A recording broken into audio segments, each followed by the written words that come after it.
Listen to one of Craig Butler's bootlickers before and after he collect his brown envelope and his forked tongue.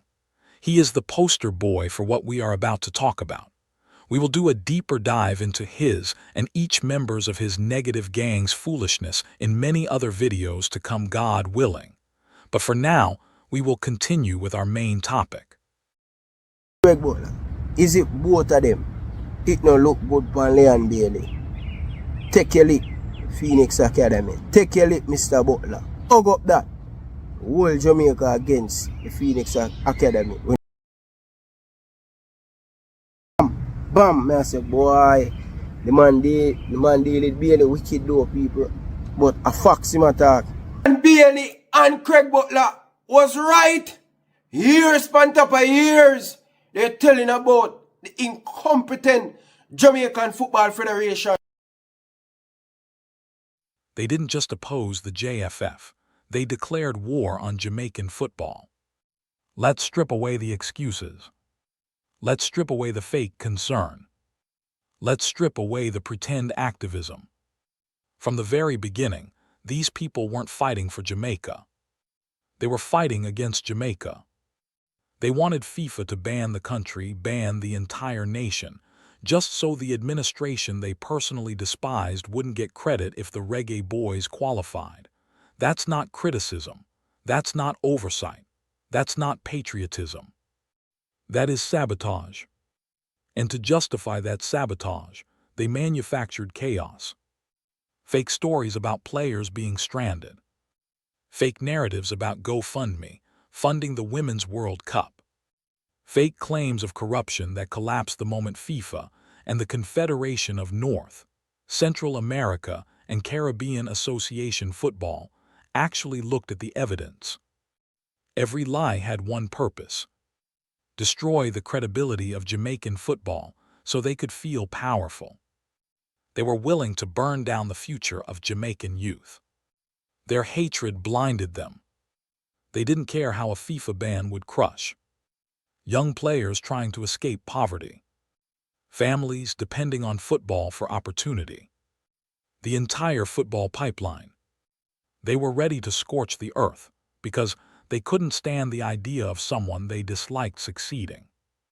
And the irony: they weaponized the same toxic cultural mantras that have crippled Jamaica for decades. If you can't run it, burn it down. Crab in a barrel. They didn't just repeat those mantras, they embodied them. Then they wonder why Jamaica struggles with unity. They wonder why progress dies before it starts. They wonder why division spreads like wildfire. When people with platforms behave like demolition crews, the country bleeds. Their campaign failed, and it exposed their true nature. They spent months trying to brainwash fans, pushing their agenda like a cult. It didn't work. The fans didn't buy it. The team kept moving. And when qualification looked possible, they switched masks. Suddenly they were supporters. Not because they believed, but because they smelled money. More views. More outrage. More clickbait revenue. They were never supporters. They were opportunists waiting for the next cycle of chaos. And now that the cycle has restarted, they're back. Ranting.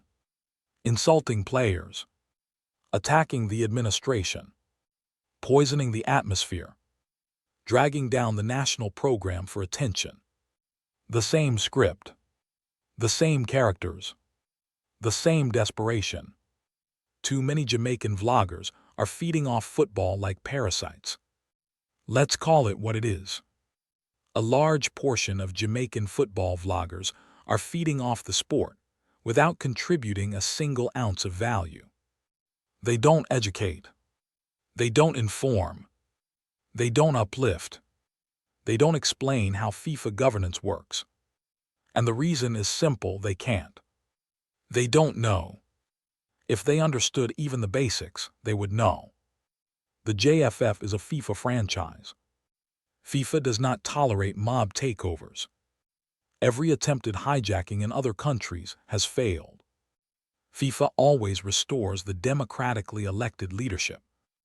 If these critics truly wanted change, they would organize, prepare candidates, participate in elections. But that requires work. It requires discipline. It requires knowledge. So instead, they choose the easy route. Tear down the sport between election cycles and call it advocacy. Part 2 will be a problem for them. I've held back long enough. Part 2 will expose how I encountered these would-be hijackers, how they operate behind the scenes, how they react when challenged, how quickly they label anyone who disagrees as JFF insiders, how they weaponize their followers, how they block, demonize, and silence anyone who refuses to swallow their poison.